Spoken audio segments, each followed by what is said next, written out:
ಅದರ ಆರೋಪಿಯನ್ನಾಗಿ ಸಂತೋಷ್ ರಾವ್ ಅನ್ನೋನನ್ನ ಮಾಡಿರ್ತಾರೆ. ಅದಾದ ನಂತರ ಸಿಐಡಿ ತನಿಖೆ ಆಗುತ್ತೆ, ಸಿಬಿಐ ತನಿಖೆ ಆಗುತ್ತೆ. ಅದಾದ ನಂತರ ಬೆಂಗಳೂರಿನ ಮಾನ್ಯ ವಿಶೇಷ ನ್ಯಾಯಾಲಯ ಸಂತೋಷ್ ರಾವ್ನ ನಿರ್ದೋಷಿ ಅಂತ ಖುಲಾಸೆ ಮಾಡ್ತದೆ. ಇದು ತಮ್ಮೆಲ್ಲರಿಗೂ ಕೂಡ ಗೊತ್ತಿರುವಂತ ವಿಷಯ. ಆದ್ರೆ ಅದೇ ಪ್ರಕರಣದ 21 ದಿನದ ಹಿಂದೆ ಸೆಪ್ಟೆಂಬರ್ ತಿಂಗಳಿನಲ್ಲಿ ನಾರಾಯಣ ಮತ್ತು ಯಮುನಾ ಅನ್ನುವ, ನಾರಾಯಣ ಅಂತಂದ್ರೆ ಧರ್ಮಸ್ಥಳದಲ್ಲಿ, ಶ್ರೀ ಕ್ಷೇತ್ರ ಧರ್ಮಸ್ಥಳದಲ್ಲಿ ಆನೆ ಮಾವುತನ ಕೆಲಸ ಮಾಡ್ಕೊಂಡಿರ್ತಾನೆ. ಆತ ಮತ್ತು ಅವರ ತಂಗಿಯ ಕೊಲೆಗಳ ಜೋಡಿ ಕೊಲೆ ಆಗುತ್ತೆ ಸೌಜನ್ಯ ಪ್ರಕರಣದ 21 ದಿನದ ಹಿಂದೆ. ಈಗ ವಿಷಯ ಇರೋದು, ಎಲ್ಲರೂ ಕೂಡ ಸಂತೋಷ್ ರಾವ್ ಬಗ್ಗೆ ಸಾಕಷ್ಟು ವಾದ ವಿವಾದ, ಪರಸ್ಪರ ಚರ್ಚೆ. ಈಗಲೂ ಕೂಡ ಒಂದು ವರ್ಗ ಅವನೇ ಇರಬಹುದು, ಅವನೇ ಇರ್ತಾನೆ ಅಂತ ಒಂದು ವರ್ಗ ವಾದ ಮಾಡ್ತಾ ಇದೆ. ನೀವು ಕೇಳಬಹುದು, ಈ ವಿಷಯದಲ್ಲಿ ಮಾವುತನ ಬಗ್ಗೆ ಯಾಕೆ ಮಾತಾಡ್ತಾ ಇದ್ದೀರಿ ಅಂತ ಕೇಳಬಹುದು. ಆದ್ರೆ ಮಾವುತ ಜೋಡಿ ಕೊಲೆ ಪ್ರಕರಣ ಸಿ ರಿಪೋರ್ಟ್ ಅಂತ ವರದಿ ಕೊಟ್ಟು 11 ವರ್ಷದ ಮೇಲಾಯ್ತು. ಸಿ ಅಂತ ಹೇಳಿದ್ರೆ ಆರೋಪಿ ಪತ್ತೆ ಆಗದ ವರದಿಯನ್ನ ಕೊಟ್ಟು 11 ವರ್ಷದ ಮೇಲಾಯ್ತು. ಆದ್ರೆ ಈ ವರದಿಯನ್ನ, ಸಿ ವರದಿಯನ್ನ ಪೊಲೀಸ್ ಠಾಣೆಗೆ ಕೇಳಿದ್ರೆ ಕೊಡ್ಲಿಲ್ಲ. ಸಂಬಂಧಪಟ್ಟಂತವ್ರೆ ನಾವಲ್ಲ, ನಾವು ಥರ್ಡ್ ಪರ್ಸನ್ ಆಗ್ತೀವಿ, ಲೋಕಲ್ ಸ್ಟ್ಯಾಂಡಿಂಗ್ ನಮ್ಗೆ ಇರೋದಿಲ್ಲ. ಸಂಬಂಧಪಟ್ಟಂತ ಆನೆ ಮಾವುತನ ಮಗ ಕೇಳಿದ್ರು ಕೂಡ ಕೊಟ್ಟಿರ್ಲಿಲ್ಲ. ಅದು ನಮ್ಮ ಹತ್ರ ಇಲ್ಲ ಅಂತ ಹೇಳಿದ್ರು. ಇನ್ ಕೆಲವೊಬ್ಬರು ಅದು ಸುಟ್ಟು ಹಾಕಿದೀವಿ ಅಂತ ಹೇಳಿದ್ರು. ಆದ್ರೆ ಸಂಬಂಧಪಟ್ಟಂತ ನ್ಯಾಯಾಲಯದಲ್ಲಿ ಆ ಸಿ ವರದಿಯನ್ನ ತರಿಸಿ ನಾವು ನೋಡಿದಾಗ ಆಘಾತಕಾರಿ ವಿಷಯ ನಮ್ ಗಮನಕ್ಕೆ ಬಂತು. ಅದೇನು ಅಂತ ಹೇಳಿದ್ರೆ, ಮಾವುತ ಜೋಡಿ ಕೊಲೆ ಪ್ರಕರಣದಲ್ಲಿಯೂ ಕೂಡ ಯಾವ ರೀತಿ ಸೌಜನ್ಯ ಅತ್ಯಾಚಾರ ಕೊಲೆ ಪ್ರಕರಣದಲ್ಲಿ ಸಂತೋಷ್ ರಾವ್ ಅವರನ್ನ ಆರೋಪಿತನನ್ನಾಗಿ ಮಾಡಿದ್ರು ಸಕಾರಣ ಇದೆ, ಅದೇ ರೀತಿ ಮಾವುತ ಜೋಡಿ ಕೊಲೆ ಪ್ರಕರಣದಲ್ಲಿ ಕೂಡ ಅದೇ ಸಂತೋಷ್ ರಾವ್ ಸನ್ನ ಸುಧಾಕರ್ ರಾವ್ನನ್ನ ಆರೋಪಿಯನ್ನಾಗಿ ಮಾಡಿದ್ರು. ಅದೇ ಸಂತೋಷ್ ರಾವ್ನ ಮತ್ತು ಅದೇ ತನಿಖಾಧಿಕಾರಿ. ಸುಮಾರು ಜನ ಕೇಳ್ತಾ ಇದ್ರು, ಯಾರು ಈ ಮಾವುತನ ಕೊಲೆ ಮತ್ತೆ ಯಾರು ಮಾಡಿರ್ಬೋದು, ಯಾರಿರ್ಬೋದು ಅಂತ. ಆದ್ರೆ ಪೊಲೀಸ್ ಅಧಿಕಾರಿಗಳು, ತನಿಖಾಧಿಕಾರಿ, ಅದೇ ತನಿಖಾಧಿಕಾರಿ ಏನ್ ಮಾಡ್ತಾರೆ, ಒನ್ಸ್ ಅಗೇನ್ ಸಂತೋಷ್ ರಾವ್ನನ್ನ ಅಕ್ಟೋಬರ್ 17ನೇ ತಾರೀಕಿಗೆ ಅವನು ಜುಡಿಷಿಯಲ್ ಕಸ್ಟಡಿಯಲ್ಲಿ ಇರ್ತಾನೆ, ಮಂಗಳೂರು ಜೈಲಲ್ಲಿ ಇರ್ತಾನೆ. ಅವನನ್ನ ಕೋರ್ಟಿಗೆ ತರಿಸಿ ಅವನ ರಕ್ತದ ಮಾದರಿಯನ್ನ ಪರಿಶೀಲನೆ ಮಾಡ್ತಾರೆ. ಯಾಕೆ ಅಂತ ಹೇಳಿದ್ರೆ, ತಮ್ಗೆ ದಾಖಲೆಯನ್ನ ನಾನು ಕೊಟ್ಟಿದ್ದೀನಿ. ಮೊದಲೇ ಡಾಕ್ಯುಮೆಂಟ್ ಫಸ್ಟ್ ಪೇಜ್ ದಯವಿಟ್ಟು ನೋಡಿ. ಇದು ಯಾವುದು ಕೂಡ ನಮ್ಮ ಉತ್ಪ್ರೇಕ್ಷ ಆಗಿ ನಾವು ಮಾತಾಡ್ತಾ ಇಲ್ಲ. ದಾಖಲೆ ಏನಿದೆ ಅದರಲ್ಲಿ ಇರೋದನ್ನು ಹೇಳ್ತಾ ಇದ್ದೀನಿ. ಮೊದಲೇ ದಾಖಲೆಯಲ್ಲಿ ಇದರಲ್ಲಿ ನಿಮಗೆ ಸರಿಯಾಗಿ ಕಾಣಲಿಲ್ಲ ಅಂದ್ರೆ ಸಾಫ್ಟ್ ಕಾಪಿನೂ ಕೂಡ ಇದೆ, ಅದ್ರ ಸ್ವಲ್ಪ ಪ್ರಿಂಟ್ ಇನ್ನೂ ಚೆನ್ನಾಗಿದೆ. ಅದರಲ್ಲಿ ಹಾಗೆ ಇದ್ದಂತಹ ಪೊಲೀಸ್ ತನಿಖಾಧಿಕಾರಿ, ಪ್ರಭಾರಿ ತನಿಖಾಧಿಕಾರಿ PSI ಯೋಗೀಶ್ ಅವರು ಹೇಳ್ತಾರೆ, ಘಟನೆ ನಡೆದ ಸಂದರ್ಭದಲ್ಲಿ ಸಂತೋಷ್ ರಾವ್ ಅಲ್ಲೇ ಇದ್ದ. ಘಟನೆ ಅಂದ್ರೆ ಏನು, ಮಾವುತನ ಕೊಲೆನ, ಸೌಜನ್ಯ ಪ್ರಕರಣದ ಬಗ್ಗೆ ಮಾತಾಡ್ತಾ ಇಲ್ಲ. ಈ ಪೂರ್ತಿ ಮಾವುತನ ಕೊಲೆ ಪ್ರಕರಣದಲ್ಲಿ ಮಾವುತನ ಕೊಲೆ ನಡೆದಾಗ ಸಂತೋಷ್ ರಾವ್ ಅಲ್ಲೇ ಇದ್ದ ಅಂತ ಸ್ವತಃ PSI ಯೋಗೀಶ್ ಅವರು ಹೇಳ್ತಾರೆ. ಆದ್ರೆ ಸೌಜನ್ಯ ಪ್ರಕರಣದಲ್ಲಿ ಆ ಘಟನೆ ನಡೆದ ಬೆಳಿಗ್ಗೆನೆ ಬಂದಿದ್ದ ಅಂತ ಹೇಳ್ತಾರೆ. ಅದೇ ಸೇಮ್ ಐಒ, ಬೇರೆಯವರಲ್ಲ, ಸೇಮ್ ಐಒ ಹೇಳ್ತಾರೆ. ಸೌಜನ್ಯ ಪ್ರಕರಣದಲ್ಲಿ ಬೆಳಗ್ಗೆನೆ ಕುಕ್ಕೆ ಸುಬ್ರಹ್ಮಣ್ಯದಿಂದ ಬಂದಿದ್ದ ಅಂತ ಯೋಗೀಶ್ ಅವರು ಹೇಳ್ತಾರೆ. ಅದರ ದಾಖಲೆಯನ್ನು ಕೂಡ ನಿಮ್ಗೆ ಕೊಟ್ಟಿದ್ದೀನಿ. ಆನಂತರ ಸಿಬಿಐ ಇನ್ವೆಸ್ಟಿಗೇಷನ್ ಅಲ್ಲಿ ಕೂಡ ಹೇಳ್ತಾರೆ. ರಾಜು ಅಂತ DSP ಅವರು, ಸಿಬಿಐ ಅಧಿಕಾರಿಗಳು ಅವರು ಹೇಳ್ತಾರೆ, ನಾವು ಇನ್ವೆಸ್ಟಿಗೇಷನ್ ಮಾಡಿದಾಗ ಗೊತ್ತಾಗುತ್ತೆ, ಕೊನೆ ವಾರದವರೆಗೂ ಕೂಡ, ಸೆಪ್ಟೆಂಬರ್ ಕೊನೆ ವಾರದವರೆಗೂ ಕೂಡ ಸಂತೋಷ್ ರಾವ್ ಶೃಂಗೇರಿಯಲ್ಲಿ ಕೆಲಸ ಮಾಡ್ತಾ ಇದ್ದ ಅಂತ ಸೌಜನ್ಯ ಪ್ರಕರಣದಲ್ಲಿ ಹೇಳ್ತಾರೆ. ಮಾವುತ ಪ್ರಕರಣದಲ್ಲಿ ಹೇಳ್ತಾರೆ, ಆ ಸಂದರ್ಭದಲ್ಲಿ 21 ದಿನದ ಹಿಂದೆ ಮಾವುತ ಪ್ರಕರಣ ನಡೆದಿದ್ದು. ಯೋಗೀಶ್ ಅವರು ಹೇಳ್ತಾರೆ ಅಲ್ಲೇ ಇದ್ದ ಅಂತ, ಸಂತೋಷ್ ರಾವ್ ಅಲ್ಲೇ ಇದ್ದ ಅಂತ. ಇನ್ನೂ ಒಂದು ಮುಖ್ಯವಾದ ವಿಷಯ, ಅವನ ರಕ್ತದ ಮಾದರಿ ಯಾಕೆ ಕಲೆಕ್ಟ್ ಮಾಡ್ಕೋತಾರ ಅಂತ ಹೇಳಿದ್ರೆ, ಕೋರ್ಟ್ನಲ್ಲಿ, ತುಂಬಿದ ಕೋರ್ಟ್ನಲ್ಲಿ ಪಂಚರ ಸಮಕ್ಷಮ ಕಲೆಕ್ಟ್ ಮಾಡ್ಕೋತಾರೆ 17ನೇ ತಾರೀಕಿಗೆ. ಸಂತೋಷ್ ರಾವ್ನ ಮೇಲೆ ರಕ್ತದ ಕಲೆ ಇರುವಂತಹ ನೆಕ್ಸ್ಟ್ ಡಾಕ್ಯುಮೆಂಟ್ ಥರ್ಡ್ ಫೋರ್ತ್, ನಿಮ್ಮಲ್ಲಿ ಫೋರ್ತ್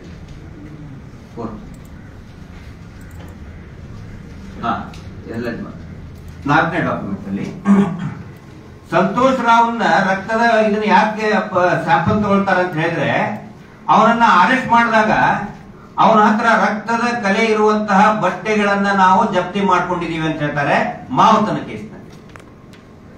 ಆದ್ರೆ ಸೌಜನ್ಯ ಪ್ರಕರಣದಲ್ಲಿ ಅದು ಇಲ್ಲವೇ ಇಲ್ಲ. ಹಾಗಿದ್ರೆ ರಕ್ತದ ಕಲೆ ಯಾರ್ದದು? Very serious issue. ಅಂದ್ರೆ ಒಬ್ಬೇ ಆಯೋ, ಅವಾಗಲೂ ಕೂಡ ಯೋಗೀಶ್ ಅವರೇ ಇರ್ತಾರೆ, ಬೆಳ್ತಂಗಡಿ ಪ್ರಭಾರಿ ಇನ್ಚಾರ್ಜ್ ಅವರೇ ಇರ್ತಾರೆ. ಮಾವುತನ ಪ್ರಕರಣದಲ್ಲಿ ಇದೆ ನೋಡಿ, ಸರ್ಟಿಫೈಡ್ ಕಾಪಿ ಇದು. This is certified copy provided by honourable court, Belthangady sessions court ನಿಂದ ಕೊಟ್ಟಂತಹ ಸರ್ಟಿಫೈಡ್ ಕಾಪಿ ಇದು. ಎಂಟೈರ್ ಸಾಫ್ಟ್ ಕಾಪಿ ಇದೆ, ಕಳ್ಸಿರ್ತೇನೆ ನಾನು, ಪ್ರೆಸ್ ಕ್ಲಬ್ಗೆ ಕಳ್ಸಿರ್ತೇನೆ, ತಾವು ತಗೋಬಹುದು. ಅಂದ್ರೆ ಒಂದು ಪ್ರಕರಣದಲ್ಲಿ ಹೇಳ್ತಾರೆ ಸಂತೋಷದ ಮೇಲೆ ರಕ್ತದ ಕಲೆ ಇರುವಂತದ್ದು ಅಂತ ಹೇಳಿ ಮಾವುತನ ಪ್ರಕರಣದಲ್ಲಿ. ಸೌಜನ್ಯ ಪ್ರಕರಣದಲ್ಲಿ ಅದನ್ನ ಪ್ರೊಡ್ಯೂಸ್ ಮಾಡೇ ಇಲ್ಲ, ಅದರದ್ದು ಒಂದು ಕಾಪಿ ತಮಗೆ ಹಾಕಿದ್ದೇನೆ. ಸೆಕೆಂಡ್ ಡಾಕ್ಯುಮೆಂಟ್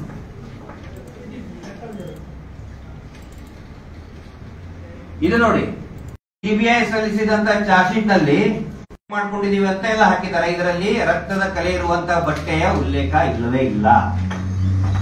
ಸೌಜನ್ಯ ಪ್ರಕರಣ ಇದು, ಸೌಜನ್ಯ ಪ್ರಕರಣ. ಆದ್ರೆ ಮಾವುತನ ಪ್ರಕರಣದಲ್ಲಿ ಹೇಳ್ತಾರೆ ರಕ್ತದ ಕಲೆ ಇತ್ತು ಅಂತ ಹೇಳ್ತಾರೆ. ಸೇಮ್ ಆಯ್ತು. ಸಿಗ್ತಾ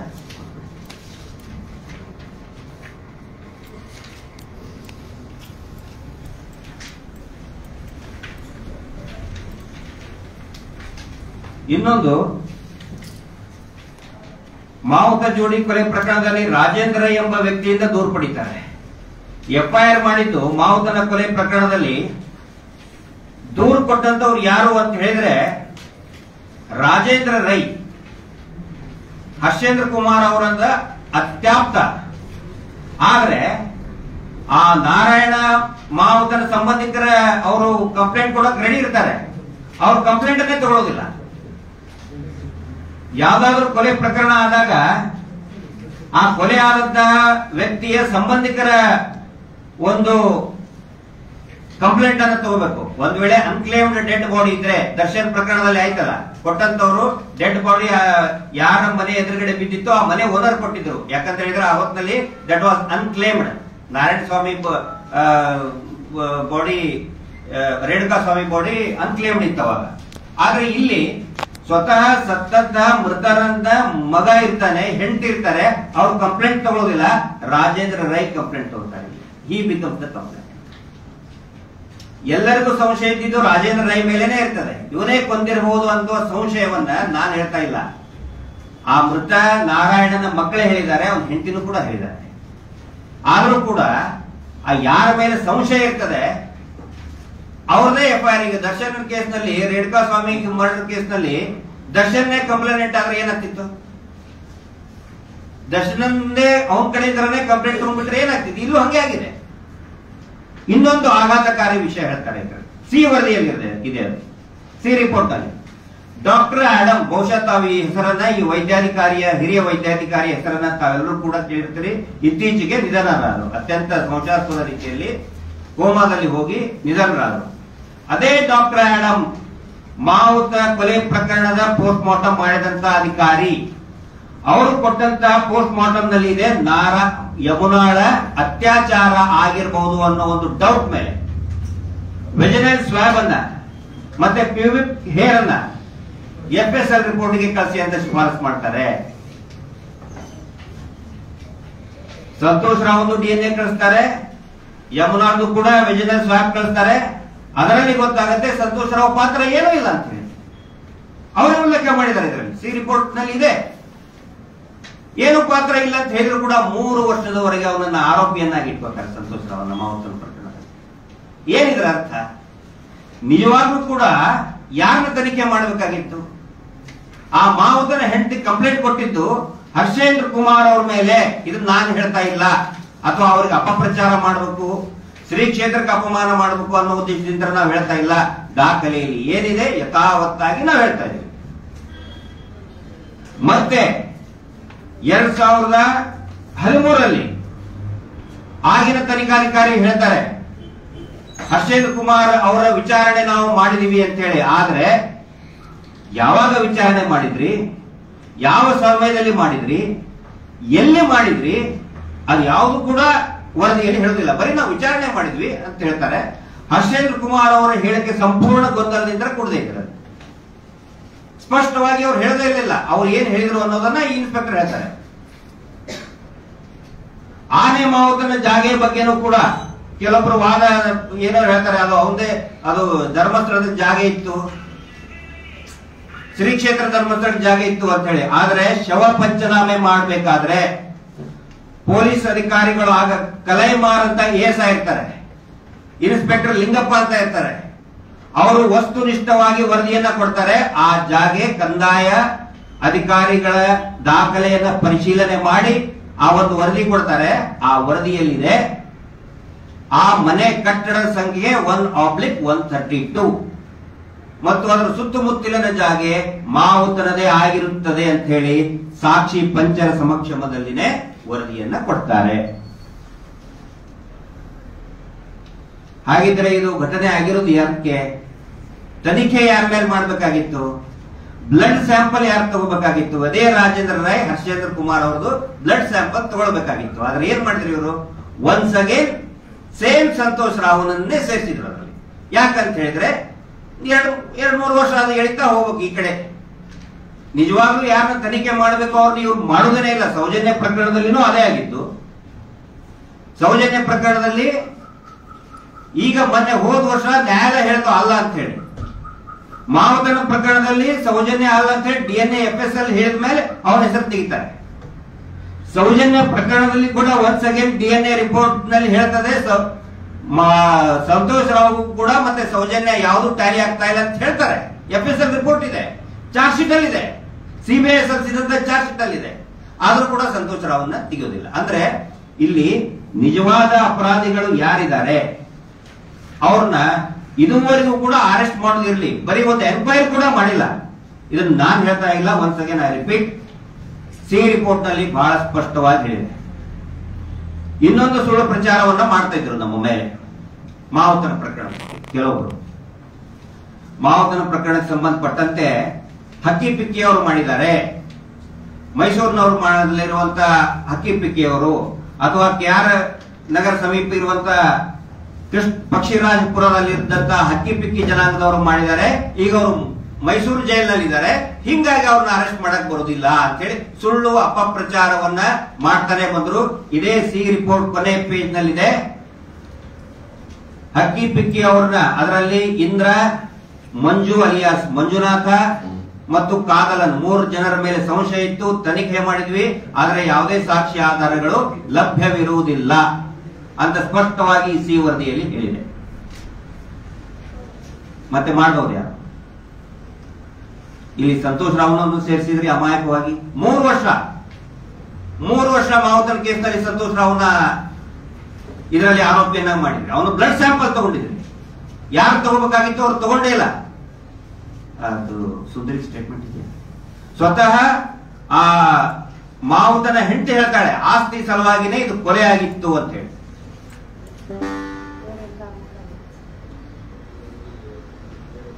ವಾಯ್ತಿಲ್ಲ.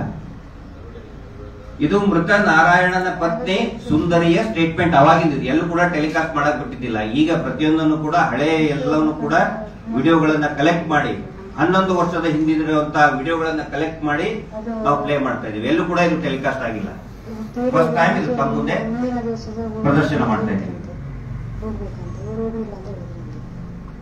ಅಲ್ಲ, ಅದನ್ನ ಅವ್ರಿಗೆ ಇದರಲ್ಲಿ ಹೇಳ್ತಾಳೆ, ಆಸ್ತಿ ಸಲುವಾಗಿ ಜಗಳ ಆಗಿದೆ. ಹಿಂದಿನ ದಿನಾನೇ ಹರ್ಷೇಂದ್ರ ಅವರು ಬಂದು ಜಗಳ ಮಾಡಿದ್ರು, ಬಿಟ್ಟು ಹೋಗೋಕೆ ಹೆದರಿಕೆ ಹಾಕಿದ್ರು ಅಂತ ಅದ್ರಲ್ಲಿ ಹೇಳ್ತಾಳೆ ಅವಳು. ಮಾವುತನ ಮಗನೂ ಕೂಡ ಸ್ಟೇಟ್ಮೆಂಟ್ ಕೊಟ್ಟಿದ್ದಾನೆ. ಮೊನ್ನೆ IGP ಸಾಹೇಬ್ರ ಹತ್ರ ಹೋದಾಗೂ ಕೂಡ ಮಾವುತನ ಮಗ ಸ್ಪಷ್ಟವಾಗಿ ಹೇಳಿದ್ದಾನೆ ರಾಜೇಂದ್ರ ರೈ ಮೇಲೆ ಸಂಶಯ ಇದೆ ಅಂತ ಹೇಳಿ. ಆದ್ರೂ ಕೂಡ ಯಾವುದೇ ತನಿಖೆ ಮಾಡ್ತಾ ಇಲ್ಲ. ಅಂದ್ರೆ ಇಲ್ಲಿ ನೋಡಿ, ಸಿಬಿಐ ಅವರೀಗ ಮಾನ್ಯ ಸಿಬಿಐ ಸಂಸ್ಥೆ ಸಂತೋಷ್ ರಾವ್ ಮೇಲೆ ಅಪೀಲ್ ಹೋಗ್ತಾ ಇದೆ, ಅವನೇ ಮಾಡಿದಾನೆ ಅಂತ ಹೇಳಿ. ಇಷ್ಟೊಂದು ಹುಳುಕಿಟ್ಕೊಂಡು, ಇಷ್ಟೊಂದು ಕೊಳಕಿಟ್ಕೊಂಡು, ಇಷ್ಟೊಂದು ಲೋಪದೋಷ ಇಟ್ಕೊಂಡು ಯಾರನ್ನ ನೀವು ಸೌಜನ್ಯ ಕೇಸ್ನಲ್ಲಿ ಹೇಳ್ತೀರಿ ಅವನನ್ನೇ ಮಾವುತನ ಕೇಸ್ನಲ್ಲಿ ಕೂಡ ಮಾಡಿಬಿಟ್ಟಿದ್ದಾರೆ. ಅದರಲ್ಲಿನೂ ಕೂಡ ಯಾವುದೇ ಎವಿಡೆನ್ಸ್ ಸಿಕ್ಕಿಲ್ಲ. ಈಗ ಮತ್ತೆ ಅವ್ರ ಮೇಲೆನೆ ಹೋಗ್ಬೇಕು ಅಂತ ಮಾಡ್ತಾ ಇದ್ದಾರೆ. ಇದ್ರ ಹಿಂದೆ ಯಾರ ಕೈವಾಡ ಇದೆ ಅದು ನಾವು ಪ್ರಶ್ನೆ ಮಾಡ್ತಾ ಇದ್ದೀವಿ ಸಾರ್ವಜನಿಕರ ಪರವಾಗಿ.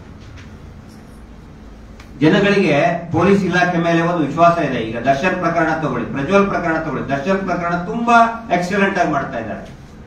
ಈಗ ಯಾರಾದ್ರೂ ಒಬ್ಬರನ್ನ ನೀವು ಕೇಳಬಹುದು, ಸೌಜನ್ಯ ಪ್ರಕರಣದಲ್ಲಿ ಅವನು ಇದ್ರೆ ಇದರಲ್ಲಿ ಯಾಕೆ ತೊಗೊಳಕ್ ಬರೋದಿಲ್ವಾ ಅಂತ ಹೇಳಿ. ತೊಗೊಳಕ್ ಬರಲ್ಲ. ಸುಖ ಸುಮ್ಮನೆ ಯಾರನ್ನೋ ಹೋಗೋನೋ ಬರೋನ ತಗೊಂಡು ಬ್ಲಡ್ ಸ್ಯಾಂಪಲ್ ತಗೊಂಡು ಅಕ್ಯೂಸ್ ಮಾಡಕ್ ಆಗಲ್ಲ. ಯಾವುದೇ ಗಂಭೀರವಾದಂತಹ ಕೊಲೆ ಪ್ರಕರಣದಲ್ಲಿ ಪ್ರೈಮಾ ಫೇಸಿ ಏನಾದ್ರೂ ಎವಿಡೆನ್ಸ್ ಇರಬೇಕು.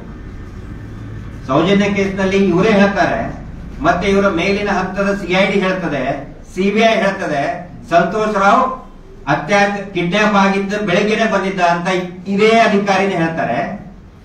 ಮಾವುತನ ಕೇಸ್ನಲ್ಲಿ ಹೇಳ್ತಾರೆ ಸಂತೋಷ್ ರಾವ್ 21 ದಿನದ ಹಿಂದೆ ಧರ್ಮಸ್ಥಳದಲ್ಲಿ ಇದ್ದ, ಅವಾಗ ಈ ತರ ಇದ್ದ ಅಂತ ಸೇಮ್ ಐಒ ಯೋಗೀಶ್ ಹೇಳ್ತಾರೆ.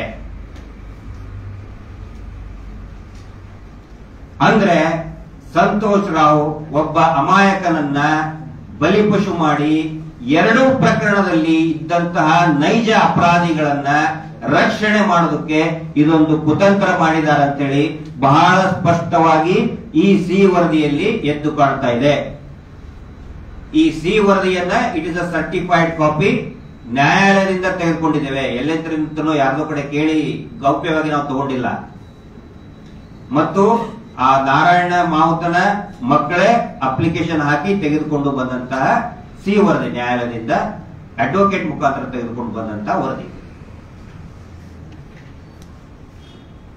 ಈ ಕುರಿತಾಗಿ ಏನಾದರೂ ಪ್ರಶ್ನೆಗಳಿದ್ರೆ ಅದಕ್ಕೆ ಸ್ವಾಗತ ಇದೆ.